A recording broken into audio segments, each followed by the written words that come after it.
What is up, everybody? Welcome back to another episode of Talk of the Tundra, the proud partner of the Blue Wire family and the Eurostep Podcast Network, covering the Green Bay Packers.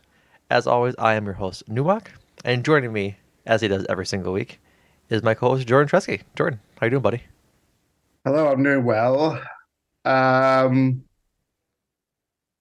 I can't add anymore. You're just doing very well. Perfect. Just doing well. Just doing well. Would you say you're loving your situation currently? Oh, I'm loving it. I'm loving it. I can't say that for a couple of reasons. I'm loving the current era of the Green Bay Packers. Starting anew. Everybody can start over.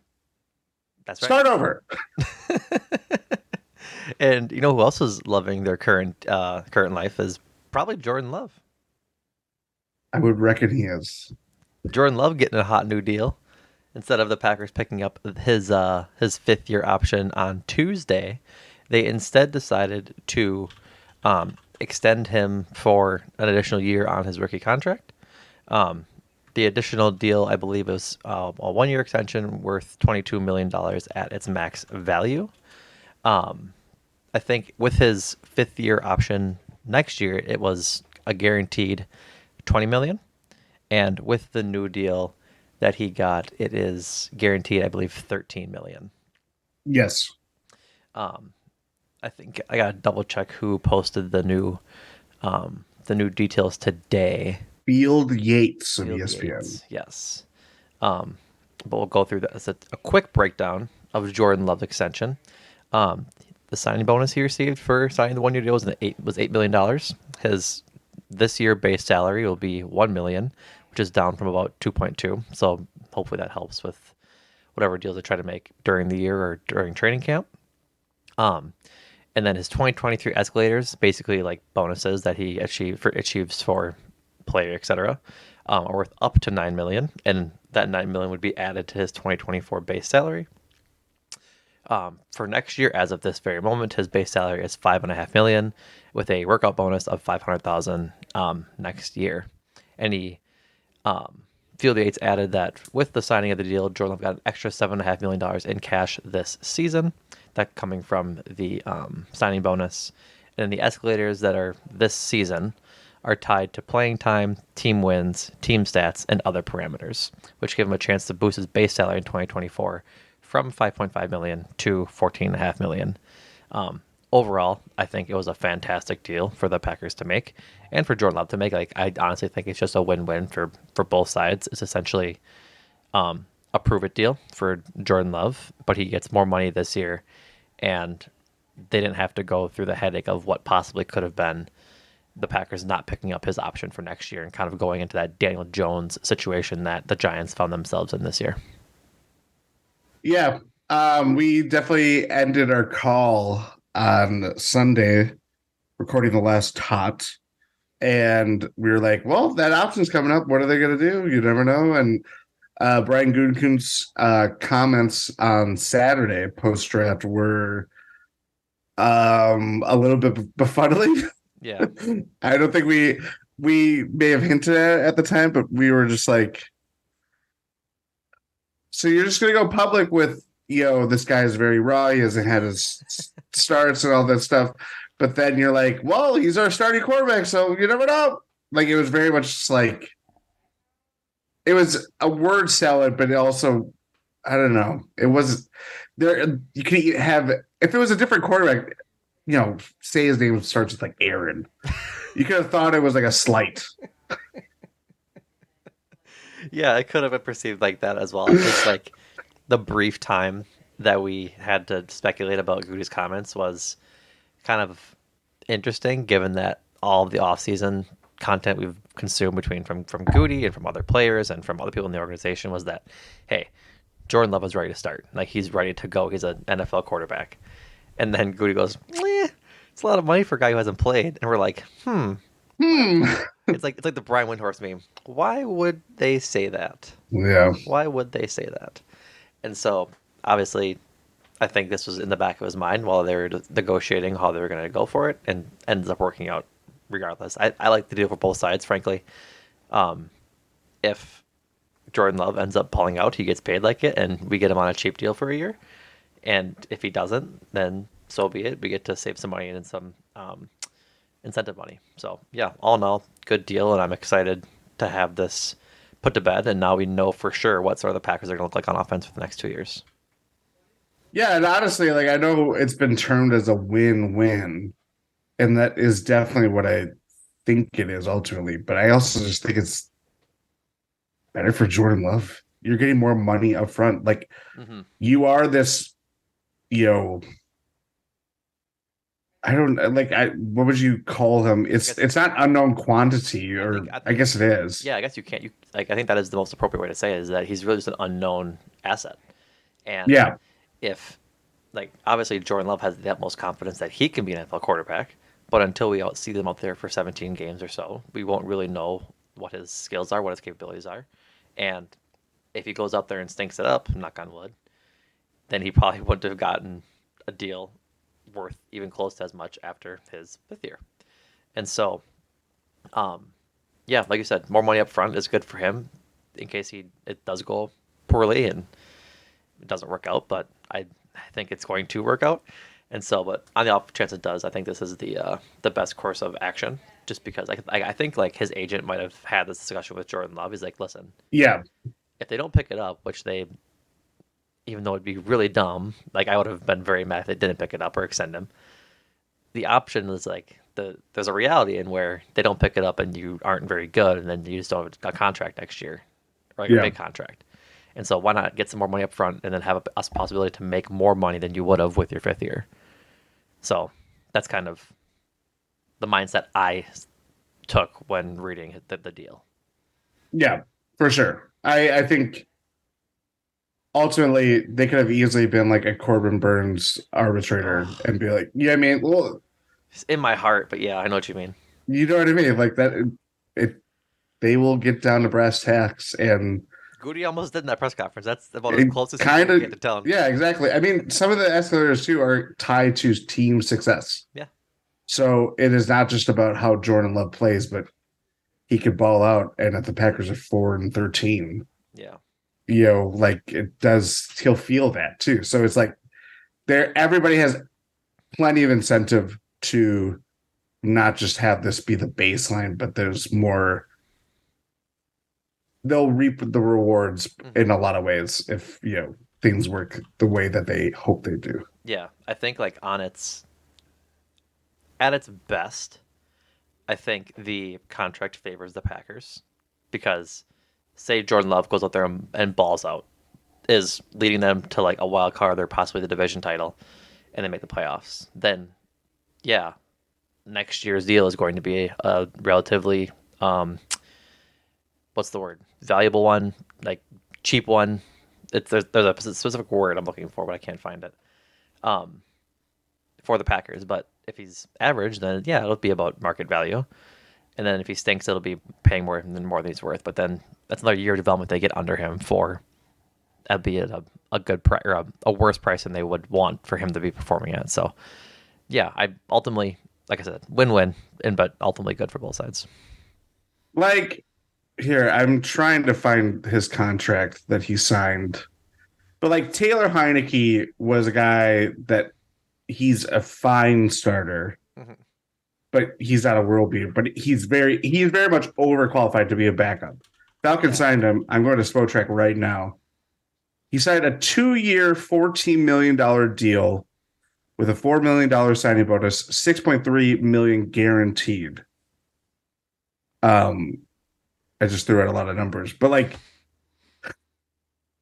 that, the fact that like Jordan Love is like what a little bit a bigger bump than like a deal like that for a guy that is already going into the season as a backup right. behind a second year quarterback that frankly wasn't as big of a prospect as Jordan Love was Mm-hmm. coming out of the draft. I know they're different players and all that stuff, but like that kind of gives you a little context on like the best backup in the league. I'm just using Taylor Heineke as Right. this example, is making a little bit less than Jordan Love is doing, or that under this new deal. and it just kind of reinforces why the Packers did really good business in this. And not to repeat myself, but they did flex their hand of like, well, you were behind this, number 12 guy last 3 years, and they artificially kind of cap what he did or Right. couldn't really change, I Mm-hmm. guess. Right. No, exactly. So yeah, that's the big news this week. Is that Packers show up quarterback for the next 2 years, which is good by me. Big thumbs up from Numac. Couple more things before we get into a special mailbag. It was announced, I think, what's today, Wednesday? It was announced yesterday that the Patriots and Packers will be doing Yes. a joint practice at Lambeau Field in this coming training camp. So Yeah. I think I'm reading the article from WBAY, the news affiliate in Green Bay. It'll be the third time the Packers have hosted a team during training camp in the Matt LaFleur era, with only the COVID season, Texans. being the exception. Yep, the Texans and the Jets, Mm. and then the Saints came last year. That's right. I was trying to place who was last year. Yeah, so um, joint practices. I think like it's definitely not it's more so just stirring the pot more than I need to. But I think it's funny that Aaron Rodgers is such a admirer of Bill Belichick, and in the season he leaves, they just They bring get in yeah. the Patriots. I saw a funny tweet today. It was a stock image of someone exchanging money like secretly. It was like one man handing another person's hand like $100 bill, and it said, "Bill Belichick to Matt LaFleur for all the Aaron Rodgers secrets." It just made me giggle. That It made is me funny. giggle. So, but yeah, I think that'll be fun. Two teams vying to see what they are in their division. Two developing quarterbacks. Two teams with more weapons at the receiver position they want to test out. So, I think it'll be an exciting joint practice. Yeah. As Kind of exciting as joint practices are. yeah. But they're kind of on equal footing, Yep. really. Could be Um like middle of the division or last. Frankly, I don't think they'll be. I don't think the Packers will be last, but the Patriots sure as hell have a God, I chance. hope they don't. They might. Both teams might be when it Third comes or time fourth, to yeah. predictions. Yeah.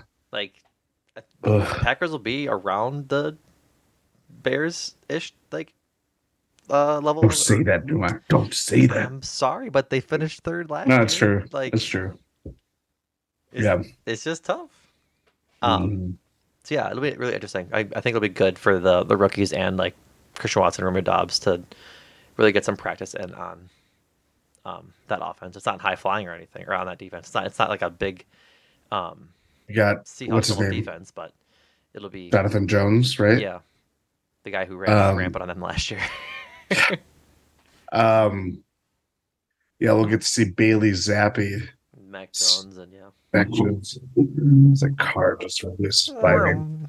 Yeah, Vroom. I think it'll be That's Steve Belichick doing burners, doing donuts in the parking lot at St. Norbert's. so that'll be exciting. And the last little bit of news, frankly, something I'm very, very excited for, um, is that ESPN Films announced today via press release that they are in production of a new 30 for 30 documentary on Reggie White, and it's going to be titled "The Minister of Defense," which is obviously his nickname when he was in his playing career. Very, very excited for that. Like Reggie White was a player that I never got to see play like consciously. Like I was alive when they won the Super Bowl, obviously and whatnot. But um, I remember him dying and like people in Green Bay being upset. I was like, yeah, that's definitely sad as a Packers legend, but I never got a chance to see him play in his prime um, for the Packers. But highlights and everything, it's like, yeah, he was a force to be reckoned with, and I think this is going to be a very um, emotional but also really cool um, documentary they're putting together. Yeah, I'm a little older than you, not to out myself. 65. Um, I first Packer memories are definitely of that Super Bowl. And him just running amok on the Patriots offensive line and just literally just snapping one arm and running through Drew Bledsoe. Mm-hmm. Um, yeah, Reggie White was a force of nature. Also just the significance of him coming to Green Bay really. We talk about Favre and just what he means to the franchise, the town, Hmm. Wisconsin overall, because he's undoubtedly the one of the most beloved athletes in spite of recent events. He made his mark no Yep. matter what. So did Reggie White. You know what I mean? Like that was a big point. Like I'm reading stories and reading just the context of, obviously we knew the Packers were bad for a very long time, but there were other reasons for why free agents didn't want to come there.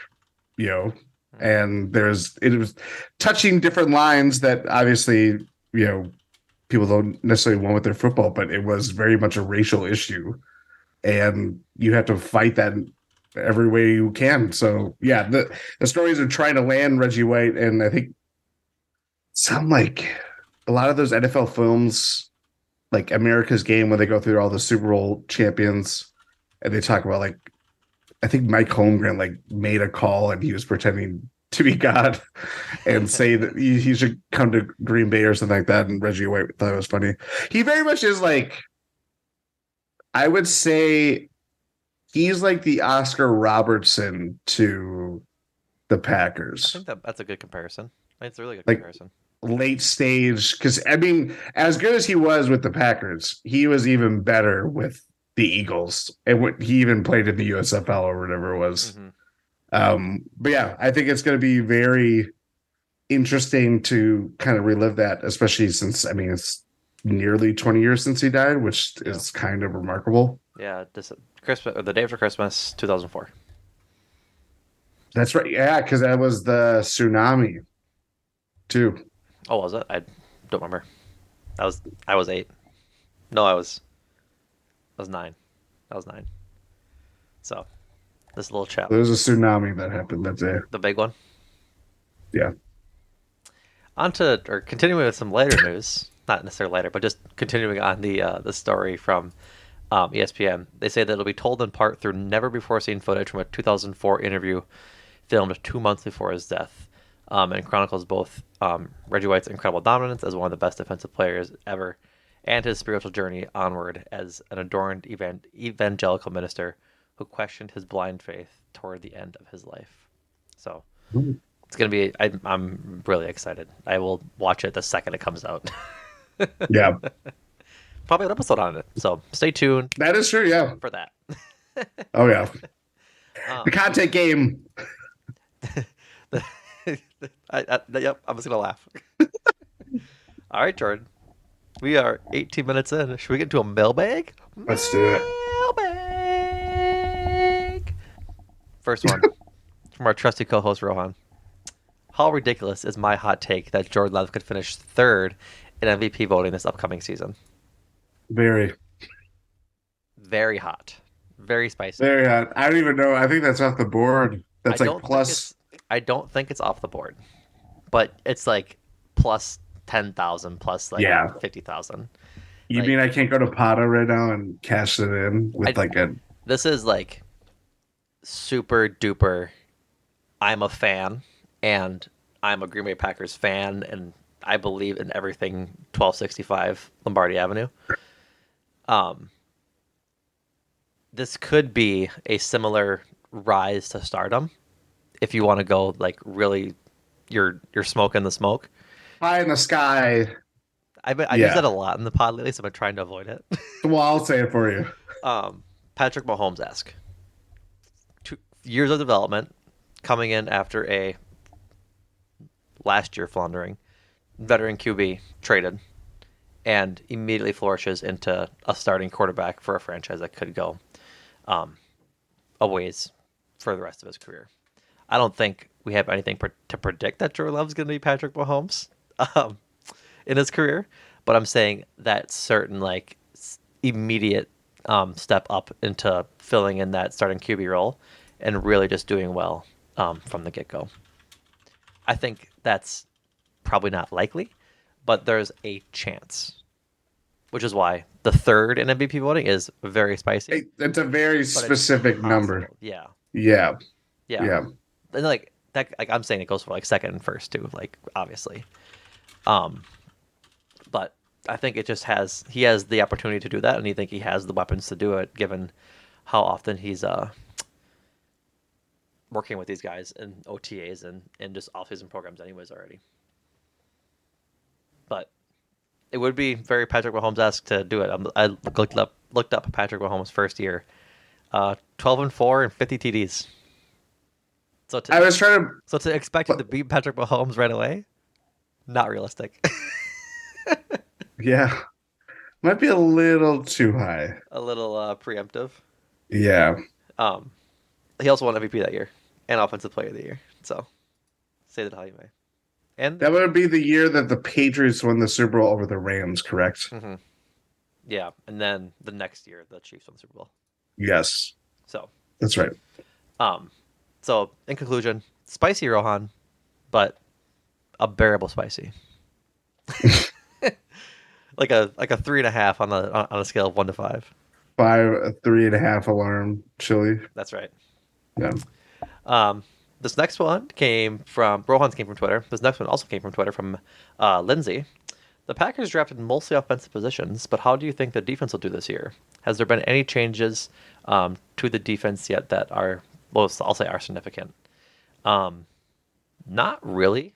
Lucas Van Ness That's really the only might significant be. change on defense so far, and the departure of uh, kind of Adrian Amos maybe, Yeah. but we'll see if he comes back.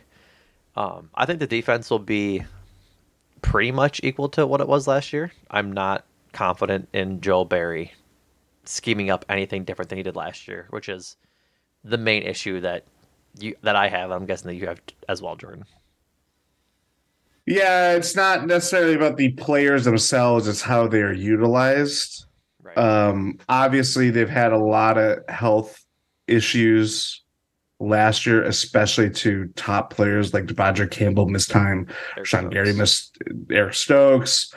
Um Those are the three big there's ones: Devondre Campbell, um, Eric Stokes, and a you said the other one for Sean Gary, Sean Gary, yeah.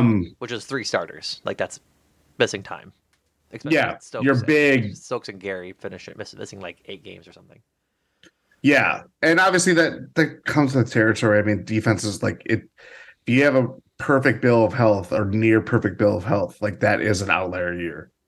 Especially Exactly. with again when it comes to stars. So yeah, I think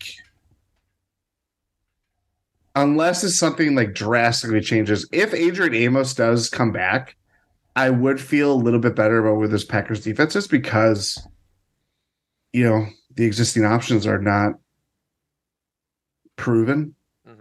to say the least. Um, it's the one big glaring hole on their roster, their Yep. depth chart.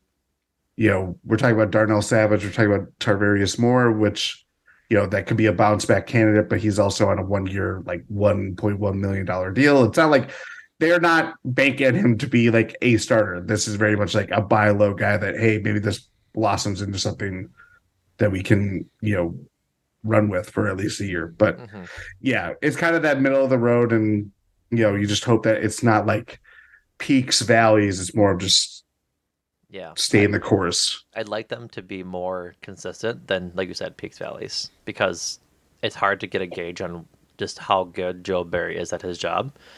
Yeah.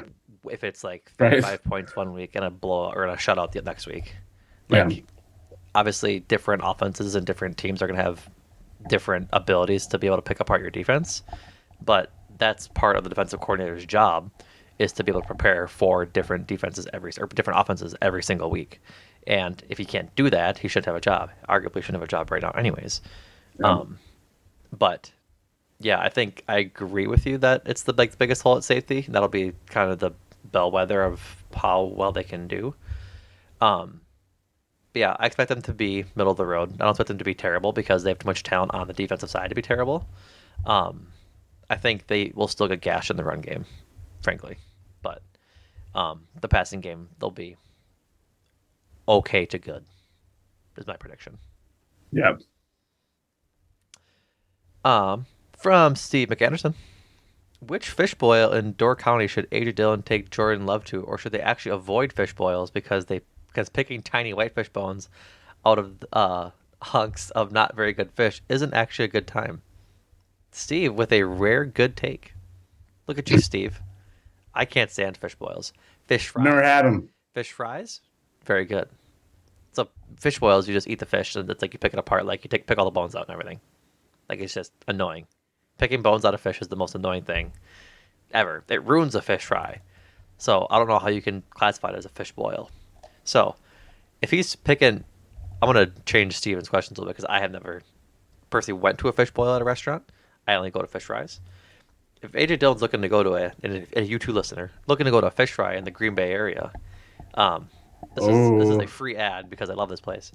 The settlement on oh, I can't think of what the street it's on. It's over on the east side of Green Bay, up off on the ridge. I think it's off of like Nicolay Drive or something.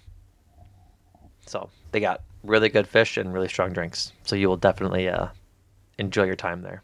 And would you like me to say their full address? go ahead. I'm a fan of this place. 3254 Bay Settlement Road. There we go. They just did some renovations. I think they made their inside part a little bigger. But I grew up on that side of town when I was from ages like 2 to 6 or so. And so I have good memories of going there for fish fry. Been there a couple times, obviously, since then, and more recently, so I know it's still good. But they sell the little Smarties suckers. You know what I'm talking about? You know, I was thinking they sell like Smarties in the wrapper that come as like individual candies. Do you know what Wait, like suckers? Yeah, I know what Smarties you know are. what a Yeah. Smartie is? Yeah. They sell Smarties suckers, and it's one big Smartie on a stick. See, I never really liked Smarties. It's sugar as a kid, so Oh, that's true. Would I like it as a 65-year-old man? you could. Jordan, what is your take on fish fries? Oh, love them. Good. Great. Do you have a favorite Milwaukee area fish fry? I got a couple. Any brewery place has good one, like Lakefront Lakefront is a good one. Brewery, Yep. very good one. Uh, Good City Brewing, yep. also great. If you live in the Milwaukee Wild counties, particularly Washington, you can go up to Fox and Hounds. This is more frequent, Yes, but yeah, go up to Fox and Hounds if you're wanting to wait for like either 3 hours for a meal or get there at like 4. yeah. Drove out there one night not knowing how busy it was on a Friday. Walked in at 7:30 starving, and they went, "Yeah, it's a 2 hour wait." I was like, Oh, "Oh." So in conclusion, Steve, uh, Asia Dillon should go to the settlement because they yeah. have good fish there. And fish fry over fish boil. Fish fry or fish Fish boil. boil. Yeah, Yeah. fish boils can just. I won't make this an explicit podcast. Um, I like this one from Tommy. First one from Tommy. Tommy has a couple, and so does Lindsay. But Tommy asked, "We have the ball, the Packers. It's 3rd and 10. Which 5 skill players are you putting out on the field?" He says there's lots of fun stuff to choose from with two dynamic tight ends, 3 exciting receivers, 2 running backs who are comfortable catching passes. I'll let you go first. I will avoid doing my Max Kellerman impression. I want Iguodala. 5 skill players: Jones, Watson, Dobbs, Jaden Reed.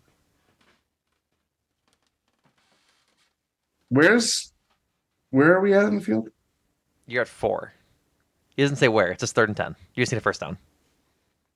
Call it the 45, not your own 45. Or Luke Musgrave. Luke Musgrave. Yeah. Okay, so you went Aaron Jones, Christian Watson, Romeo Dobbs, Luke Musgrave, and Jaden Reed. I think that is also my exact 5. I was thinking about this, and I was like really excited at the thought of this situation happening because it's like 5 players that I know can catch the ball, right? And it just I'm already getting excited for the season, so I can see this exact scenario because you have such a dynamic offense with Christian Watson and Jaden Reed being as fast as they are, and being able to stretch the field deep if you want to take a chuck downfield in a very Aaron Rodgers esque play, or over the middle to Romeo Dobbs, or have Aaron Jones go to wheel route, have Luke Musgrave blocking if he needs to. Like, very, very, very, very, very excited. So yeah, same wavelength. Good ESPN there. Oh yeah. Oh yeah. ESPN. That's right. Oh God. Um, I think you could swap out. I'm trying to think. You could swap out Luke Musgrave for AJ Dillon, but like I feel like that's really in the weeds to go. We saw a lot of I that know this year. It to just didn't go work. right. It's just Maybe it does work with Love mhm. for some weird reason, but yeah, it just was like, Yeah. It didn't really work a whole lot last year as much as we wanted it to. Um, but I think it's worth giving it a try this year. Just having the opportunity now to not have a quarterback audible out of the situation. Like just let the plays play run the it. yeah Yeah. just play the play, run the play. And if it doesn't work, so be it. We can kind of kibosh that plan quarter of the way into the season if it's not working. But I think that does provide another dynamic um, part to this offer, another interesting dynamic to the offense. So, but yeah, I think the first options we gave are the most likely options, and I'm really excited to watch it. Mhm. Um, this one is from Logan, touching on an idea we already talked about a little bit. But what are your ideas for an answer to safety for this year? Um, Obviously, with Adrian Amos not having re-signed yet, if he plans on doing it, or leaving to go to another team, Packers are short at safety. We've touched on this before at a couple different times, but you could move Razul out there and just have Jair and Eric Stokes as your starting cornerbacks. Um, then you have to remind me of the guy's name that we signed. I always forget it because he's a Tarvarius Moore. Tredavious Moore. Um, he could be an option, but I think it is kind of just going to be a by committee approach. Um, I guess my ideas are just going to be see what works. I think training camp's going to be very, very, very important to figuring that out. I'm sure we might see Russell out there just to see how you can do against like the Packers offense. Maybe we see him out there in the joint practice with the Patriots. But yeah, they need something, and it very well might just be the hot hand. It could be Rudy Ford one week. It could be Donald Savage the other week. Like we saw that towards the end of the season last year, right, where Donald Savage Yeah. was getting into a groove and was kind of good for a couple of games. And maybe that's just how it has to work. Yeah. I I don't know. I don't feel as bad about it as I did during the season. Maybe that's because there's no football actually being played yet, so I'm Right. not. It's not ready to disappoint me. But it's just so glaring. I mean, too, this comes on the heels of Savage's fifth year getting reworked. Right, it was a restructure. Yeah, it was a restructure. I'll Um, find that information for you. and along with more Savage, Rudy Ford, obviously Anthony Johnson will probably get some time too. That one of the seventh round picks that the Packers just grabbed. Um, it's just a very I can't even remember the last time like there was a very and granted, we're talking about Packers rosters when they had Devontae Adams and it was we're picking them to go out of the NFC North and go to the Super Bowl too. But there was never like a glaring need of like this is so unproven. Where are you guys going to go with this kind of thing? That kind of it unsettles. Maybe middle linebacker before Devondre Campbell got there. Yeah. Actually, now that I think about it, Hmm. because that was quite the Christian Kirksey. I know, God willing, he did his job, but it was not a great one. No. The Packers reworked Darnell Savage's contract to free up 5 point, essentially, $5.5 million in cap space this year, and by doing so, they added 4 void years to his contract. So instead of taking the cap down, I think he's had like a base salary of like 5-ish million this year or something. Um, his cap hit this year is 7 million, and then five um, for the next essentially 5 years or so. Um, Adding 4 void years, $1,360,000 ish over the next couple of years. I personally am not a huge fan. Like I would have rather just paid him this year and like kept that 5 million in this year's cap space than next year. Like the NFL cap is a lot harder to navigate than the NBA salary cap, and that it's a little harder to Yes. understand the loops and the ways they get around the essentially the cap. But I just don't think we needed that $1 million. Like I still think we needed that $5 million this year to in favor of paying him 4 more years down the road. Like I just don't Yeah. think it's really that worth it, frankly, because you could have just been clear of him next year and save that money. But it's Yeah. it's neither here nor there. It's still a little bit of money. It's $1 million, and we're not having to handle a $60 million contract like we were previous years. So it should be that too, which should be too big of a deal, especially now that Rodgers' contract comes off the books next year. So it shouldn't be a big deal. I just don't care for it. I wish they just would have kept it this year, which they might not have been. Which that could be the reason too. They might not have been able to keep it this year, considering they still have Rodgers' contract on the books. Yeah. That is still, it's not as big of a millstone as we thought it would be at one point in time, but it's Yeah, still something it's that still they there. have to maneuver around. Yeah, exactly. Um, but I guess getting back to uh, to Logan's question, it's really going to be test the waters. I hope they sign Adrian Amos just to have a body there and see, because he wasn't like horrendous last year, right? He was just It average. was a very much a down year. Yeah, compared to what his And like prime was. it was reflective of how The the the, Packers defense was the defense overall. overall, like you could make the argument it's not a Adrian Amos fault, it's a Joe Barry problem, and I'd be inclined to believe you, but Yeah. the Packers seem to think that the opposite. Yeah, I looked at the list of like available free agents that would be starter level. Mm-hmm. Some of the guys that I thought were like interesting. I hope this list is up to date With from slow NFL. tracking should be. Oh, I was at NFL trade rumors. Um, I gotcha.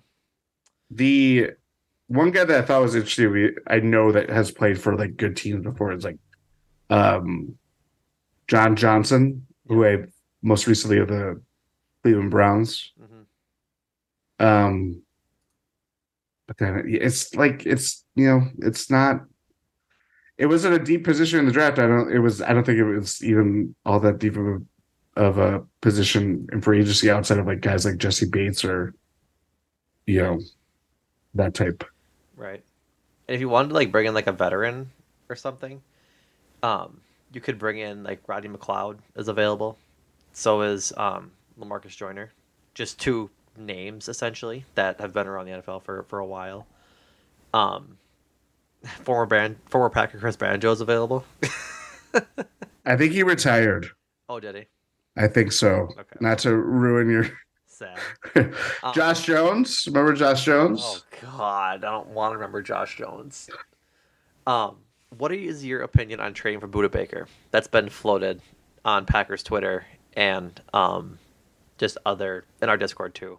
Um, for you listeners, Buda Baker, the star safety for the Arizona Cardinals, seemingly unhappy in Arizona, and I'm not sure if the Cardinals are shopping him, but I forget if he requested a trade or what that news was. But He requested a trade, because I think he wants a new deal, probably. and he has Um, 1 year left on 1 year left on this contract. So he would play this year, and then um, be a free agent essentially. I mean, I I think I even probably talked about it in the Discord when someone brought it up, but like it felt like a deal that would have made more sense pre-draft. Mm-hmm. Now it's a little bit tougher. Going over his contract details, that this is his last year under guarantee contract. He would be a free agent in 2025. I think 2024 is, I would assume, an option because it's all either void or in red. Yeah, But yeah, I don't know. He's an all pro safety. He's a good safety. He's a good safety. It's not necessarily you're not saying this because the options are so limited Hmm. at this point. It's that he's actually a good safety, but and I too like I think he does have a point of like we saw the Cardinals draft and it was very good. Like they kind of replenished assets after really kind of wheeling and dealing. Our old friend Steve Keim, doing some great stuff. Um, but I don't know how to feel about them. They might be great building because I would not The have Cardinals. yeah, I would not take them as they're I think. easily the last team in that division. Yeah, I think they're in the same boat the Packers are in that they're retooling. They were injury plagued last year. Like I think Kyler Murray missed time. Oh, he's the Hopkins was ACL out for like 8 years, 8 games. Um, suspended. Suspended for PEDs. So I think it was just a kind of a bad year for them, similar to how it was a bad year for the Rams. Like it just they got hit. Yeah, They got hit with the plague of bad team year. Like yeah, it was just a rough year for them. I think they're close. Like they have tools to still be competitive in that division. We'll see. Um, but yeah, Buda Baker has a club option for next year. So I misspoke, and he could be on the Packers for 2 years, but the price you're going to need to get him is going to be steep. I don't think it's like first round picks or anything, but it probably is at least a second and a couple seconds. I'd say second and third. And Packers like their draft capital. They really don't want to yeah. give it up, and so um, I guess personally, if you can trade for him, why not? And have 2 years there because that brings him to his age 29 season, sort of the middle of his prime. Um, it gets difficult because he's going to be needing to get paid about the same timeline as like Christian Watson and Jordan Love and Romeo Mm-hmm. Dobbs if you need to pay him. Um, I think AJ Dillon, AJ Dillon, Zach Tom too, if that works out. Like, Josiah DeGuara. right? Shut up. um, so it's kind of like, where do you want to go? Like, do you want to spend this good amount of money to make him one of probably the top five paid safeties in the NFL at a spot where is that really a top five? Is that in a position where you're willing to spend that type of money when you're already spending top money on Kenny Clark, you're already spending top money on Jair Alexander? Like, you know what I'm saying? How do you reallocate that? Right. Are you also the biggest question? Are you doing that when this isn't like the Jets trading for Aaron Rodgers? Right. Like That could change your fortunes from being a 7-9 mhm. or 7-10 team. Sorry, I always will refer to it as 16 game Yeah. It'll records take a while. to being an 11-win team. That's how I get around it. Um, you can't really do that with a premium position. Safety is very important. We've seen it supercharge the Packers defense in a lot of ways. Adrian Amos is a very good example of that, of like what's it like to have level-headed, competent safety play because Hmm. you just need it. But for where this Packers team is at right now, I don't think it's necessarily the play. No, if you're probably, I've told this to other people. I think their floor this season is like 6-11.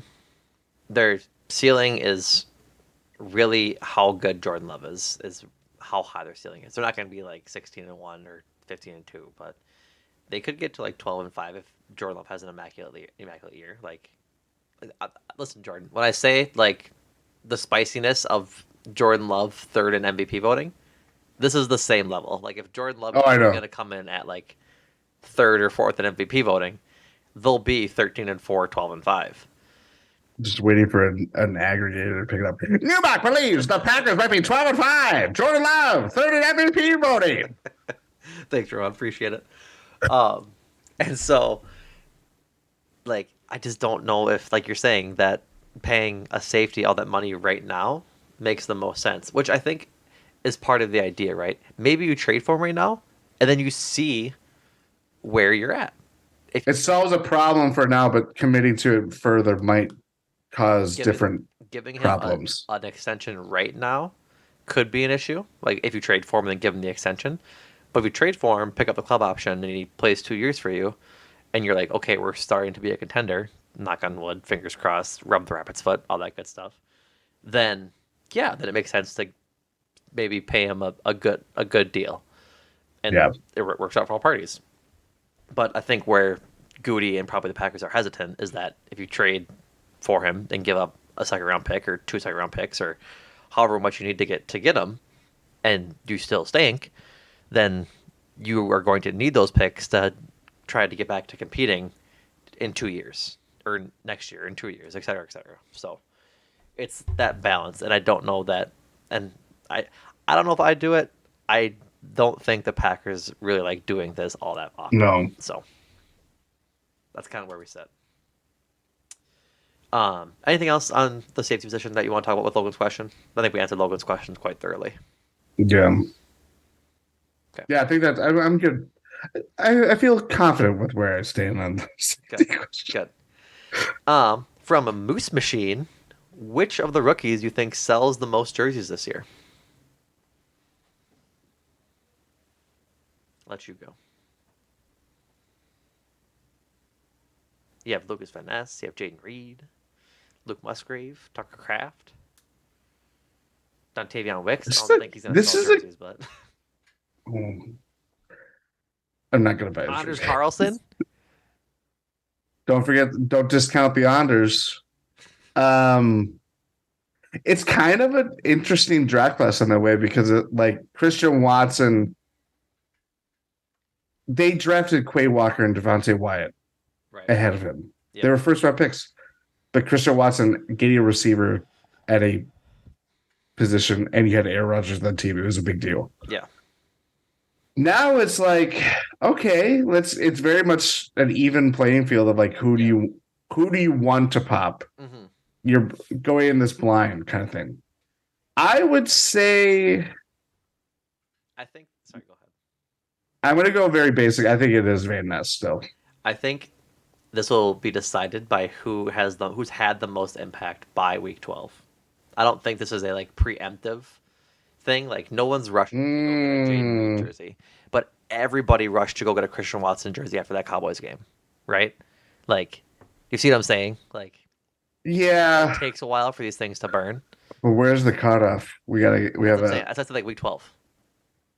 Like that, like Mm, middle of the season is like kind of like where you're thinking is who's gonna have the best impact, and I think it's gonna be one of the tight ends.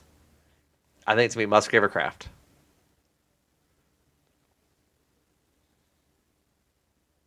because I think those two players have quite the Wisconsin well, that uh, doesn't surprise profile. me. We'll Yeah, say. So that yeah. that's what I think. I I'm going to go very basic just because I think Lucas Van Ness is the player that we'll see the most this year You think? out of all the We have draft we have class. a question about this later, so Oh well, if we'll you we'll do we tease it.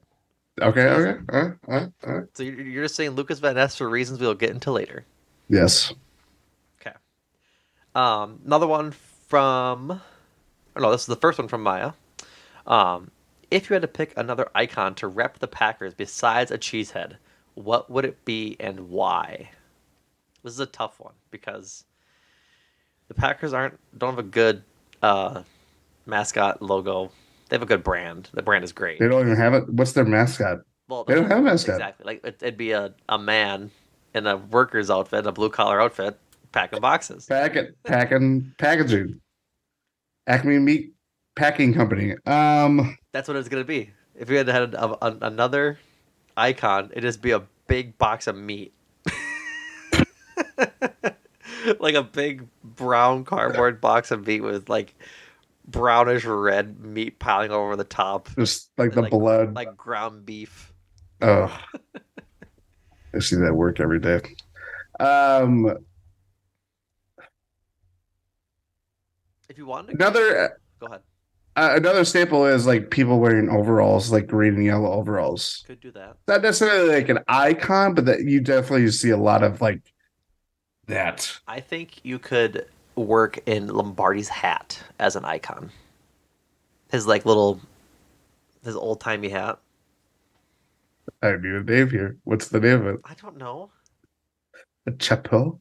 Yeah, you think I know that? I don't know if I'm not that's a what hat it is. connoisseur. I know you Like are. you're talking about like a Tom Landry hat. Sure, a Bear Bryant hat. I love we're both we're thinking different coaches that wear the same Right. damn hat. Just like that old brown, like just muted beige color that What is that called? I don't know, Jordan. You're the hat guy. Fedora. Like the actual Duh. fedora, not the cringe fedora.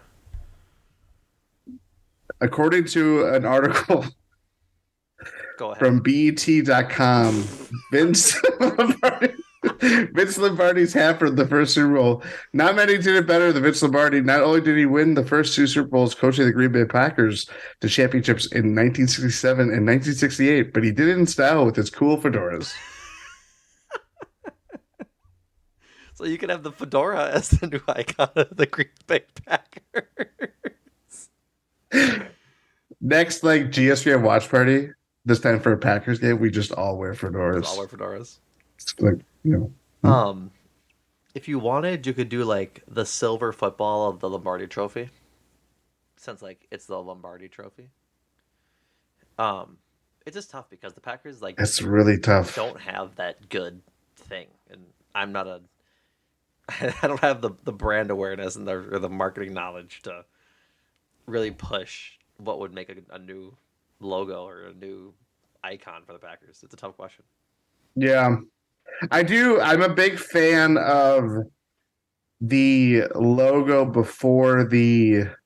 So you have the classic G logo. Yep. You have the like Heisman logo. Yep. That was definitely Lombardi era. I am a fan of the New York Yankees style letters crossed over each other. Oh, The where G and the B. super wide G with like Super where the YG. G goes through the holes of the B. It's almost like a cross, Yeah. really. Um. Oh my God. Have I just derailed this conversation? Have you seen the logo from the 51 to 55 Packers? I'm not sure if this is right, but I'm gonna send you Right. a it on. I'm gonna send you. I can send it to you. It is gross. It's like it looks like something out It of is. backyard football. There you go. Take a gander at this piece of work. It's for you listeners. Oh, It's two goalposts that look like they're made out of toothpicks, and then that cannot be right. it That's awful. it was just under like when I searched Packers logos, that's what came up. Fanatics Forum has an article on it or something. It's ugly. Go Google the history of the Packers logos, folks, and you'll see one of the ugliest logos I've ever seen in my entire life. Yeah, that's pretty terrible. But I do agree that for you, Maya, listening, the 56 to 50 logo with the football with Wisconsin on the football and the man throwing the ball in front of Wisconsin, that's a fire logo. That's like Mm, a good logo, like a good alternate logo. How like the Buccaneers had like the pirate biting the knife on the y- side of the helmet. yeah, I like that logo better than the blue and yellow Acme one. Even though, yeah. Actually, I was gonna say, do you not like the Acme?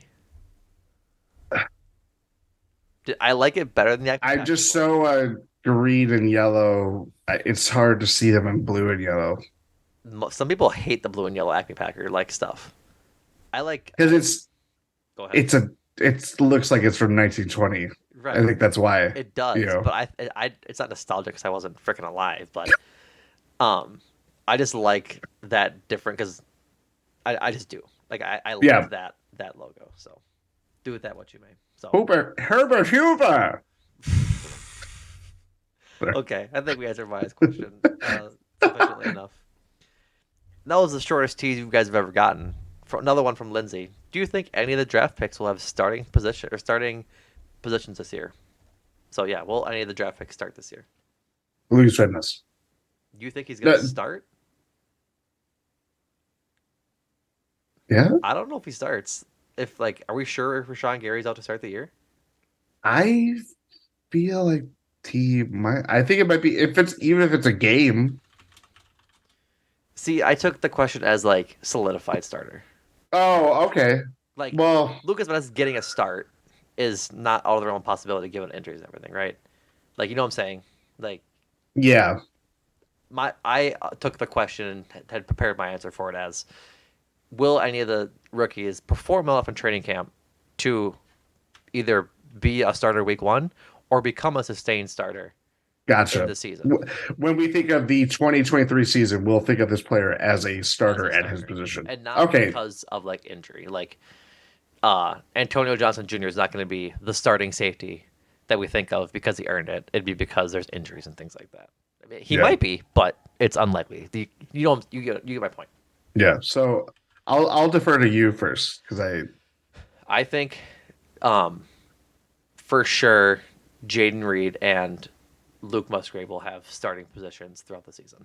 Like I think they will be starters throughout the season because they need a slot receiver, and that's Jaden yep, Reed, and they need yep. a good tight end, and that's Luke Musgrave. Well, hopefully it's Luke Musgrave, but yeah, either Luke Musgrave or Tucker Kraft will be the starting tight end this season. It could be both of them depending on how they perform and stuff like that. But I think they both Luke Musgrave will for sure earn significant starting games. I think Jaden Reed is probably like a 12 to 13 game starter without a doubt. I have my answer. Okay. Anders Carlson. I think I'm trying to see. This So Parker White, I believe. okay, so no, never mind. Tommy's next question excludes Anders Carlson, so you're good now. That's a cop out answer, but I'll allow it because we don't know if Mason Crosby's going to be back yet. Someone's got a kick. That's the way, you know. Bring in whatever his freaking name is from Longest Yard. I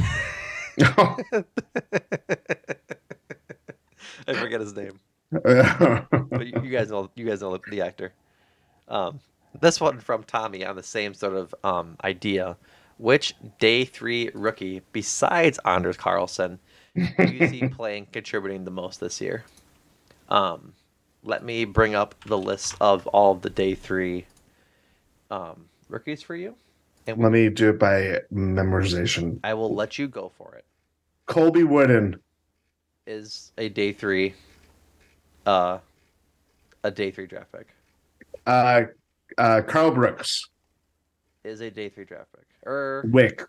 Yeah. would you say Carl Brooks? Yeah, is a day three draft pick. Wicks.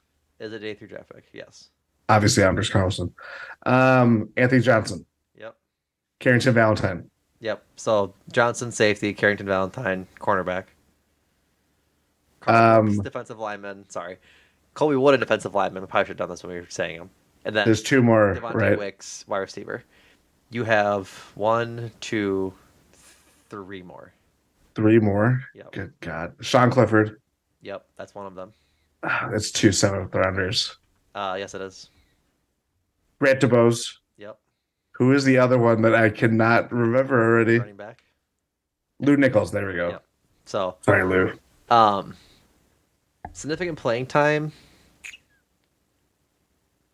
I think it'll be either Anthony Johnson Jr. or Devontae Wicks. I really fell in love with Devontae Wicks' tape the other night, probably Saturday night when after the draft.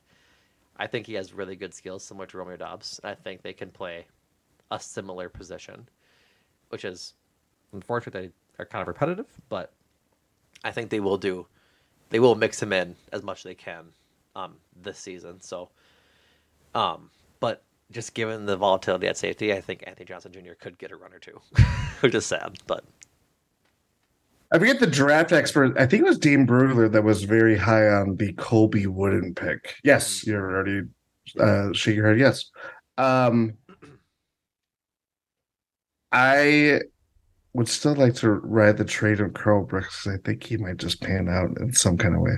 But I'm going to go Anthony Johnson in part because of, I mean, we talked about safety plenty here. Yeah. Um, but it also just feels very Packersy that they land a guy in the seventh round who, as we talked about last pod, like he was given a fifth and sixth round grade evaluation by Dean Brigler, who, you know, for my money is probably one of the best, if not the best draft scout out there. Right. Certainly the most comprehensive out there, I would say. Hmm. Um, I don't know. There's something about it that I could easily see it working out with them and pretty quickly too. Yeah, I'd be a fan. I'd be a big Yeah. fan. Big fan. Um, from Pal, another fun question. Which rookie is most likely to become a Uper celeb? I have my answer already. If you have yours, Tucker Crafts. it's Tucker Craft. It's Tucker Craft. There's no second place. It's just Tucker Craft. That man is from South Dakota. Yep. Is a From a town of 500 people, that man. Timberlake. That man is just already a Uper, but in 2 states over. Like he will Mhm. fit in just fine. I'm sure he'll buy a house out in like Seymour or somewhere down near Little Chute with Yep. his draft money, and be a man of the rural community. Yeah. I'm sure he's not gonna have a house overlooking Hagermeister Park in downtown Green Bay. No. No. Um, yeah, it's Tucker Craft. Tucker Craft first, distant second by like a few miles. Luke Musgrave or Lucas Van Ness. So, good question, pal. Good question. From Kelp, we kind of touched this already, but I think we can take some time to really go into it and what we think it could be a good season. But from Kelp, what do you consider a good season for the Packers and for Jordan Love?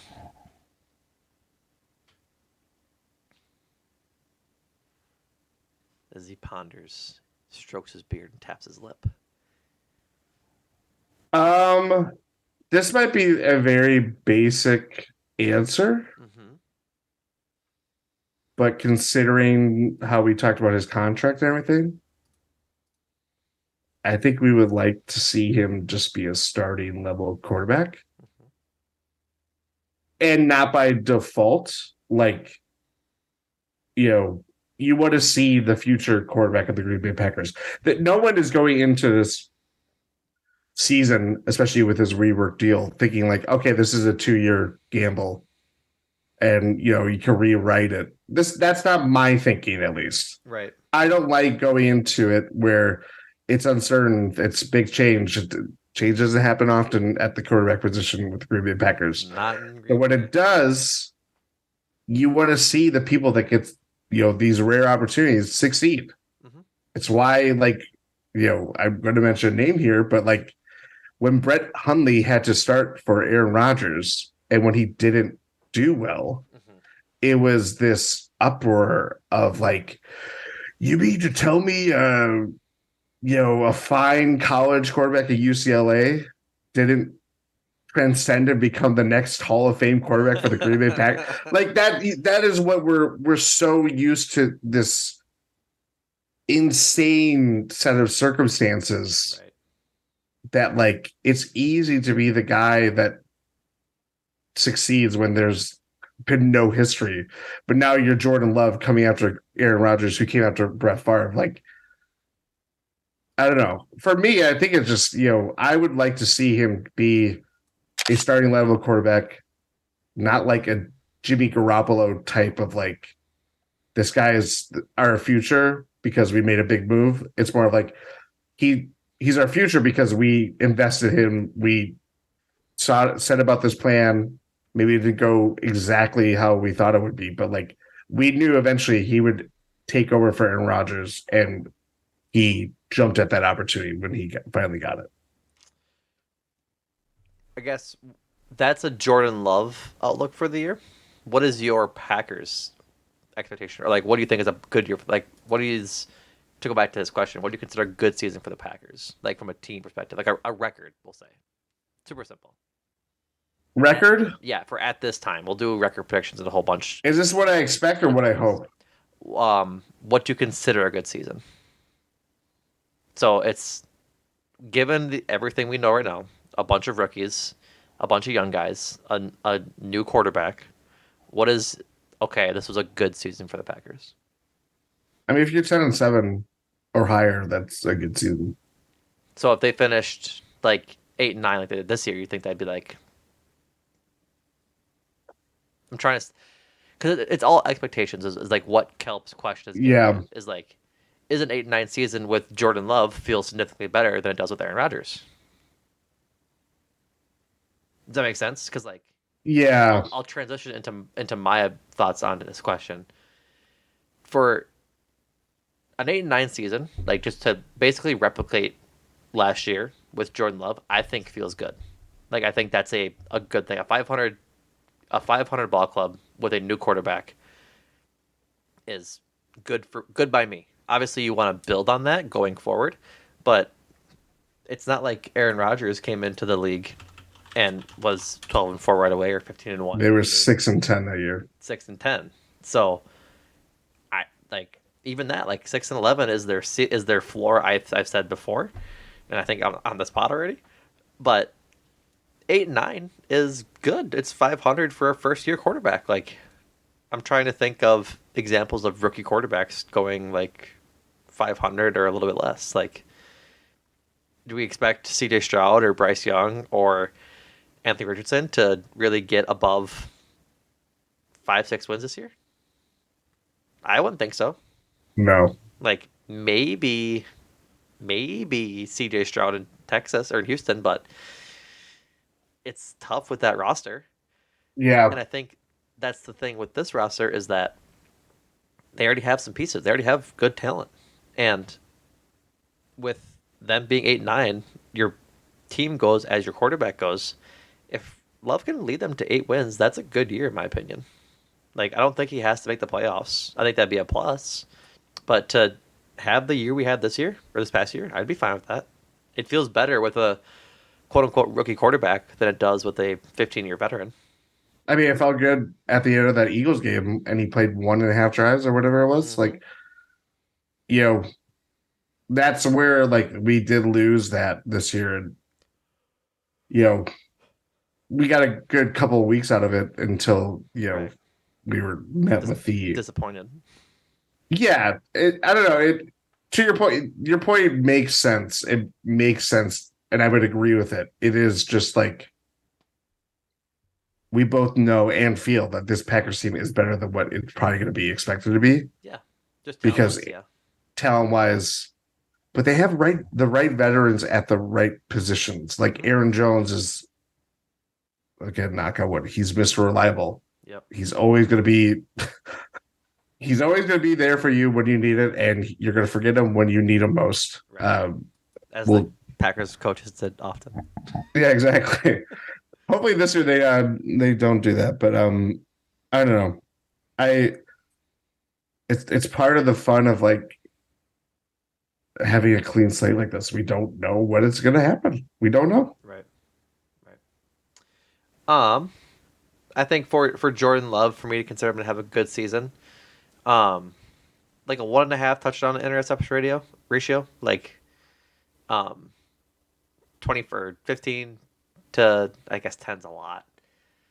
Um, just to have like a good ratio, essentially, get into the 20s for your touchdowns, keep the picks under 10, something like that. So I guess over 2 would be the ideal. 3,000 yards ish, 3.5. Mostly just to be making progress each week, right? You're gonna have a dip in a game or two where just not your week, right? But just see consistent growth and to see him making better decisions week in and week out is really going to be all it's going to come down to. Which I think he's going to do anyways because we've already seen him put in the work to be able to practice with these guys. And so, yeah, I just to have a 25-9 year for touchdowns to interceptions, which is a lot to expect given he's going to be a quote unquote rookie quarterback first time starting. So I think realistically it'll probably be closer to like 25-15 if we're being, I guess, truthful. But a good year for him is keeping under 10 for interceptions and then limiting the amount of fumbles as well. So I was just curious because I wanted to see Aaron Rodgers' stats for his first for his year. first year. 6-10 record, started all 16 games, 4,038 yards, 28 touchdowns, 13 uh, interceptions, 63.6 completion percentage, uh, compare that to this year. That was he had a better rookie year than They did this his next last year. year, which makes sense because Yeah, older. But better yeah, better weapons. yeah, that too. So yeah, I think that's about right. So next one from John. Fun question. If Love shows enough in the upcoming season, what kind of contract would you like to see the Packers give him? Thinking more along the creative lines of what Case or Kansas City gave Patrick Mahomes.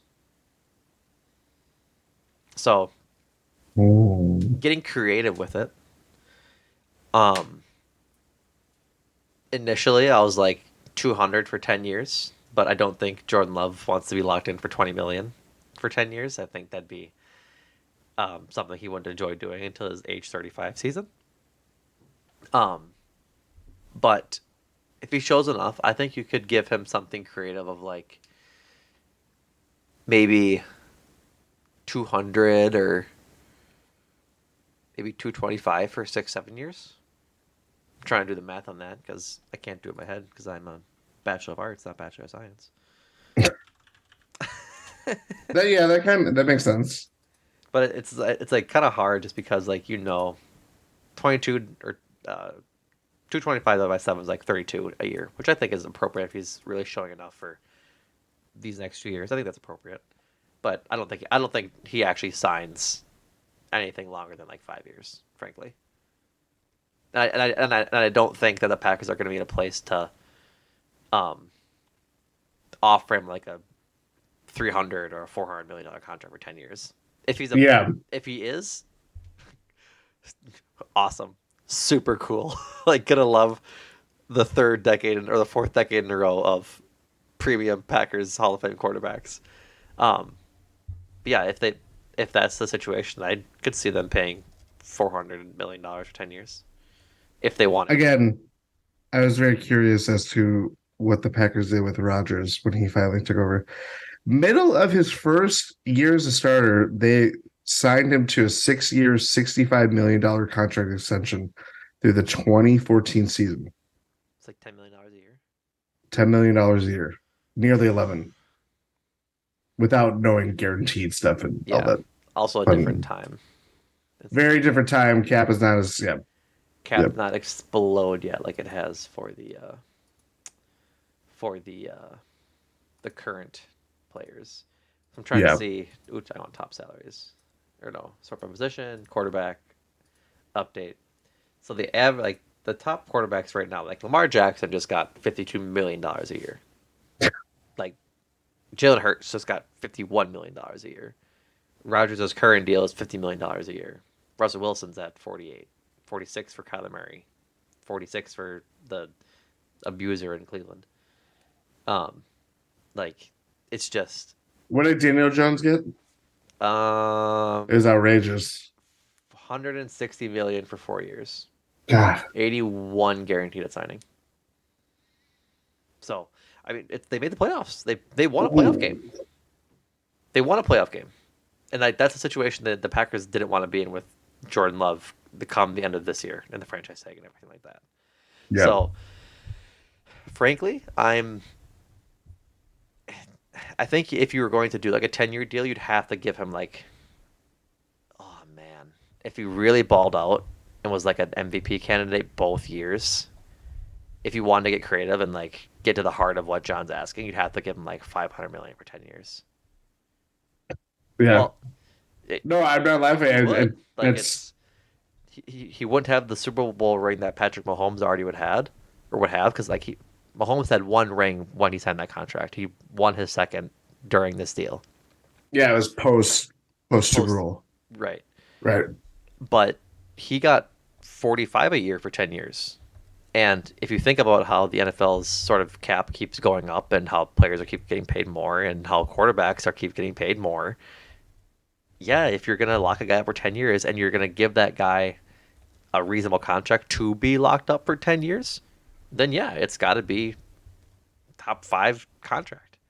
Yep. And I think the Packers would receive a lot of flack for it if they didn't win a Super Bowl these first 2 years with him. And Yeah. rightfully so, frankly. But if he's top couple spots in MVP voting, I don't see a reason why not. It would be really hard for the cap. Don't get me wrong. I don't want to be the man in the GM room negotiating deals to try and work around that cap hit, but it'd be a possibility. Yeah. I wonder. I'm trying. Let me double check Patrick Mahomes' contract. Do they Chiefs have outs? No, they do not. Never mind. Where they're going, they don't need outs. Super Bowls. Hmm. So there you go, John. Um, this one from Keith comes around to the topic that we talked about at the top of the podcast. It was announced today on Wednesday that Reggie White getting his 30 for 30 at ESPN. Which former Packer deserves one of these next, and why is the correct answer Leroy Butler? So I think the correct answer is Leroy Butler because of his impact and just being a steward of the franchise, frankly. But you have a Midwest look on your face of disagreement. Who do you think is could be second in line? And I guess two questions are you. Who do you think is second in line if it's not Leroy Butler? Or who do you else do you think could use one after Leroy Butler? Leroy's a good one. I'm not going to discount that. I just think we're missing the big one.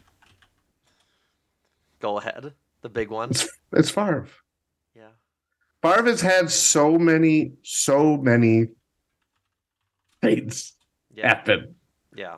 It's a lot, and it spans decades. Yeah. Yeah, I mean, like he already lived quite a life before getting to Green Bay. Yeah. Yeah, so I mean, You know, it really is like I had somebody else in mind, but I think you're right. Um, that I think it has to be Favre. and the important thing too that we have to get this because I think there's probably modern day Packers. I mean, probably people think Aaron Rodgers is worthy of one, I do not want Aaron Rodgers 30 for 30. but he has been so public of like his rise comes when we all can document it ourselves of like going to Packer games. Mm-hmm. A lot of these like we had we have good film. NFL Films is one of the best like things out there ever to be created, but like there's still things that you miss of Reggie White games and even Brett Favre games. Like Right. it is of a different time that before how we consume media now that gives it a little bit of like a tall tale. You know what I mean? That kind of thing of just like he did what? This, and all that other stuff. It's just he. Whatever you think of Brett Favre in some capacity, and I don't really think highly of him right now. Yeah. He at one point in time was a very charismatic person, Oh, he's and never not been charismatic. I think it started to drift. He's charismatic in a different way now, but he's always had a personality. Yes, yeah, He is the polar opposite of Aaron Rodgers when it comes to like outward expressions. yep, yep, exactly. Um, Who was the other person you had in mind? not a good one, but I think it'd be an interesting 30 for 30. Just like an episode. It's like I was thinking, remember like 30 for 30 used to be. Oh no, what was it called? I don't know if it was 30 for 30, but the episodes E60. Um, Yes. a good Um, E60 episode, or segment. Tony Mandrich, oh yes, yeah, because like widely regarded as the biggest bust in NFL history. yeah. So Picked right before Barry Sanders. yeah, just hearing more about his story, hearing more about how that sort of affected him, and his lasting legacy, sort of what he's doing now. I thought that'd be kind of interesting. Be kind of like be a not a mea culpa, but a chance for Packers fans to like forgive and forget Tony Mandrich, which I'm sure they have already. It's been 30 years, but Yeah, um, I think it'd be an interesting one. But I think I do agree now that it should go Reggie White, Leroy Butler because of his lasting impact, and then Brett Favre, which you could honestly switch the two with Leroy Butler and Brett Favre. But one or the other for me. Then Tony Mandrich down the line in like 10 years. So, couple more questions, three more to be specific. Um, if you can only Yeah, sorry, this is from Kelp. If you can only tell one Packers game or play to someone non Super Bowl related, what is it?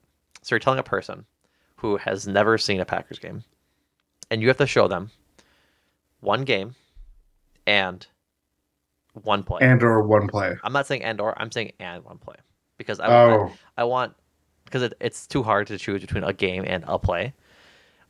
And I'm gonna bend the rules for my pick a bit because I can because I'm the host and I can do these things. But a game and a play. As you ponder, I'll give my answer because okay. I have I have my answer. If it was Super Bowl related, you'd have to watch the Ice Bowl.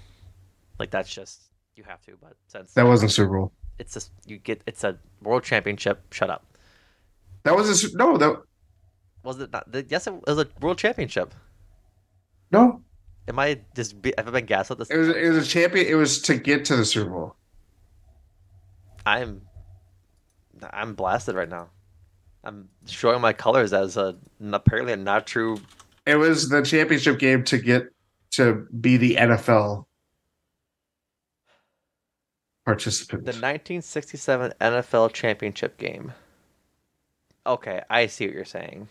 Yeah. I okay. I So it is worthy regardless.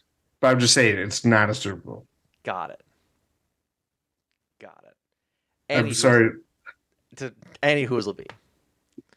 My game is the um Brett Favre versus the Oakland Raiders game after his dad died.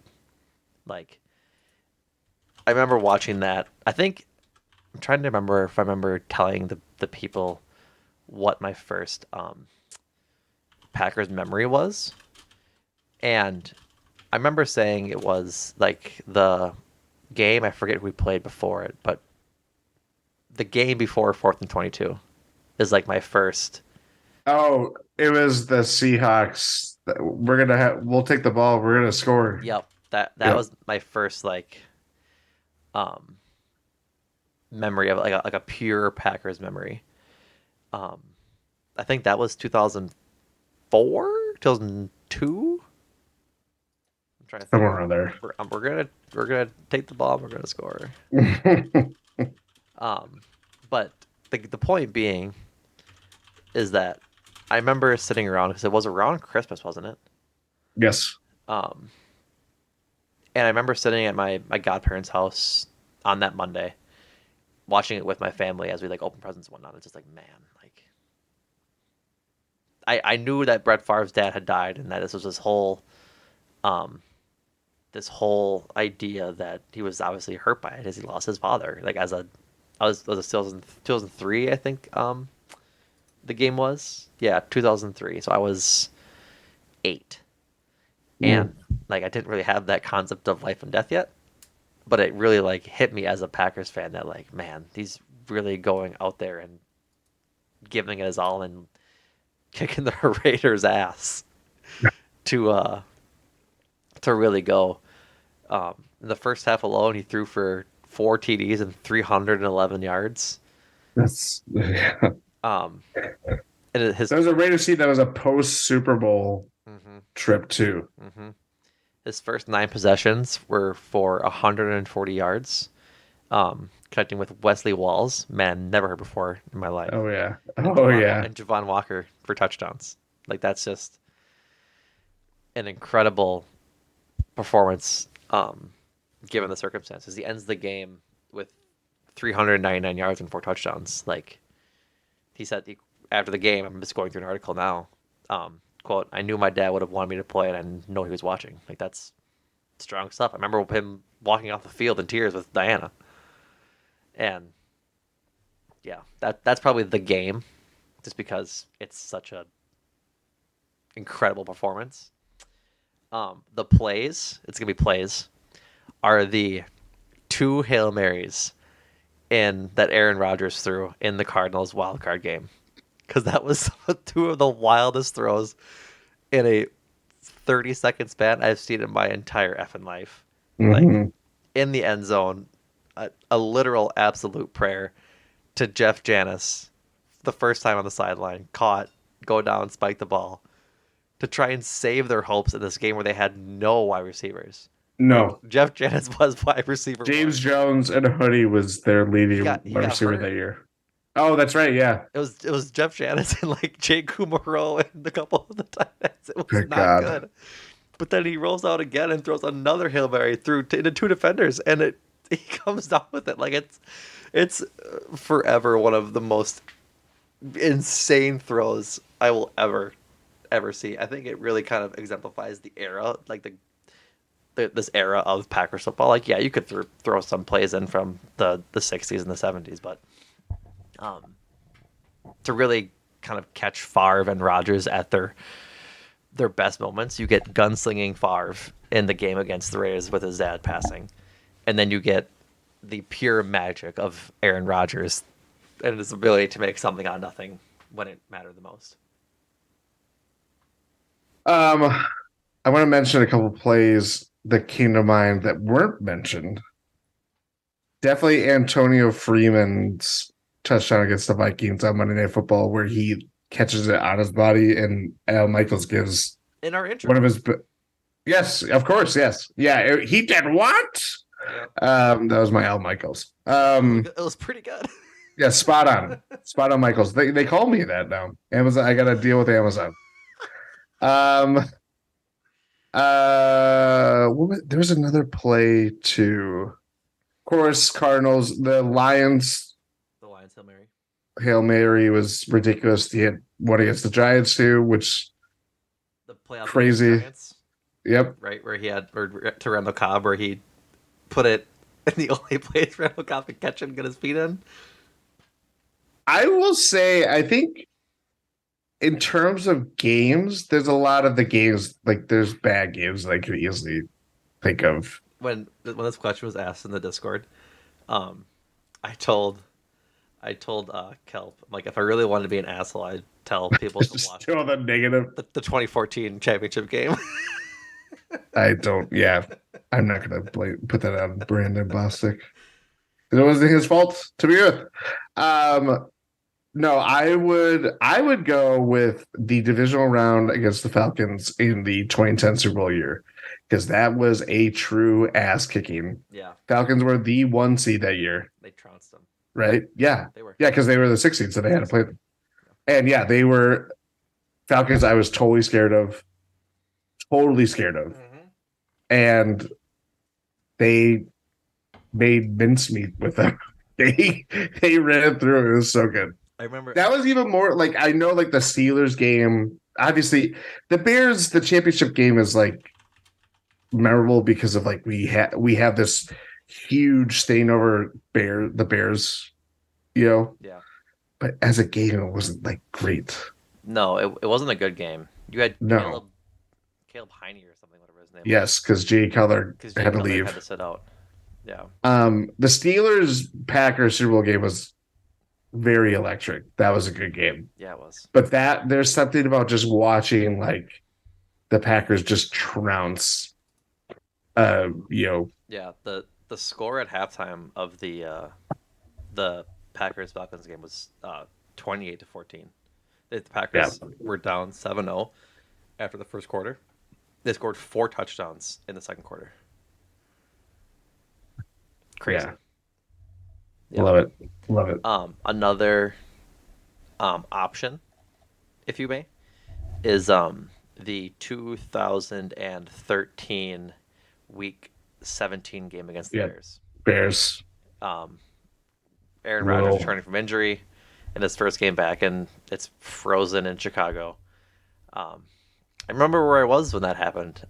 Was in Florida with my best friend, and we were driving. We had went to the Dolphins game because he's a Dolphins fan, and we were driving back from Miami to where we were staying in like the middle of Florida. So I was in the car driving after watching the Dolphins was against the Jets, and everybody else in the car is sleeping, and I have a stream of the radio on my phone plugged into the aux, and I'm sitting there, and it's like 7. It's the end of the year, right? It's like December, so Yep. it's dark, and I'm driving in Florida. I'm just following the GPS that I have on a separate phone below, and I'm listening to the game, death gripping the wheel, thinking they're going to lose to the Bears. And then I hear Wayne Larrabee and Larry McCarron talk about he's got Cobb wide open, touchdown. And I yelled out the most primal scream on the highway. And I woke everybody up. And they thought that we were going to freaking crash. I went, nope, sorry guys. Packers just took the lead with like 45 seconds to go in the division, like the pseudo division championship game. You're good. Go back to sleep. That does not surprise me. Right. That does not surprise But me at all. that's another one, like another Oh like yeah, storied Rodgers moment. So yeah, there's a lot, but yeah, ultimately we gave our answers. So um, last one because we already answered Aaron's question of what we would need to consider to what would need to happen to consider this upcoming season a success. I think we kind of answered that already. Would you agree? yeah. Okay. Um, and last one from my on the same vein, but good wrap up question. Summarize in one sentence how you think this season will go. Better than expected. I'm gonna go with moments of. I'm gonna back up. Full of ups and downs with moments of excitement. Perfect. Alrighty. Thanks for all your questions, folks. That was a long one. We had a bunch of questions from all you listeners. Look at you guys. Appreciate it. I'll probably do one more, probably this off season, probably right before the training camp starts or during training camp of getting an idea of better roster fits and things like that. So be on the lookout. Go follow myself at Numac and Jordan. Go follow Jordan at Jordan Tresky and follow Talk with Tundra on Twitter at PackersGSPN. All the announcements for the mailbags go out from the Packers or the Talk with Tundra account. So go follow that. Pod announcements, mailbag announcements, all that good stuff, and you'll find it over there. Promotion time. Go check out Repod if you haven't already. But I know you have because you're such a loyal listener and you're looking to always help us. But we're always building our community over at Repod, talking about the latest episode, Packers in general, and all the other GSPN um, shows on the network with their native player, as well as this ability to comment similar to any sort of other social media that you'd expect to comment and have a discussion about. So good forum, good place. Go check it out. Joinrepod.com/talk of the tundra. For GSPN news, you can check out the series wrap up from Adam and Andrew on the Colorado Rockies series that will be dropping likely on Thursday or Friday. What's today? Today's Wednesday. So Yeah. likely drop on Friday as they have their. The Brewers have a game today as you're listening to this on Thursday. So go check that out on the Cruising for a Bruising feed. Live update, not great. Packers Brewers down 6-0 with the bases loaded in the bottom of the seventh. So likely hoping to not get swept on Thursday. Go check out the Bucks feed if you're looking to maybe stay depressed or find some sort of semblance of sadness in your podcasts after the Brewer or the Pack. I am tired. The Bucks disappointing bow of the postseason. Ty and Rohan got that unlocked along with yourself and Adam. Make time for this. Released a new episode recently on John Mulaney's new stand-up special and a rom-com you need to watch, Ryan Lane. I haven't watched it yet, but I'm going to be watching it hopefully soon. I think that's it for promotions for everything GSPN. You can go check out gspn.info. That has the link into the Discord. You can go join that and get put your mailbag questions in there. Talk about all of the Wisconsin sports we got going on with our typical GSPN shows, as well as hockey right now. My team, the Minnesota Wild, lost in the first round to the Dallas Ooh. Stars. Very sad. But Andrew's team, the Carolina Hurricanes, is currently up one game in their second round series, so we can come join that. And we have a Discord member who's a Seattle Kraken fan, so he's enjoying his first round upset over the Colorado Avalanche quite well. So that does it for us, folks. We'll catch you next time. Thank you for listening. Go rate, review, 5 stars, all that good stuff. But yeah, thank you for listening. And Jordan, thank you. Thank you.